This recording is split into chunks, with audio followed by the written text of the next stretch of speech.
ଘରେ କେହି ନାହାନ୍ତି ବାପା। ଝୁଅ ଘରେ ଥିଲି, ଝୁଅ ବାହାର କରିଦେଲା। ମା କେତେ ଦୁଃଖ କଷ୍ଟ ଯନ୍ତ୍ରଣା ସହିକି ଗୋଟେ ଛୁଆକୁ ଜନ୍ମ ଦେଇଥାଏ, କିନ୍ତୁ ସେ ଛୁଆ ସେ କଷ୍ଟ ବୁଝିପାରେନି, ଶେଷକୁ ନେଇକି ସେ ବୃଦ୍ଧ ସମୟରେ ଛାଡ଼ିଦିଏ।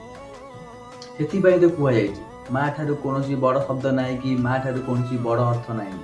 ଯଦି ତମକୁ ଏ ଦୁନିଆରେ କିଏ ନିଃସ୍ୱାର୍ଥ ଭାବେ ଭଲ ପାଉଛି ସିଏ ହେଉଛି ମା। ମାର ଶବ୍ଦ ବହୁ ଶ୍ରେଷ୍ଠ।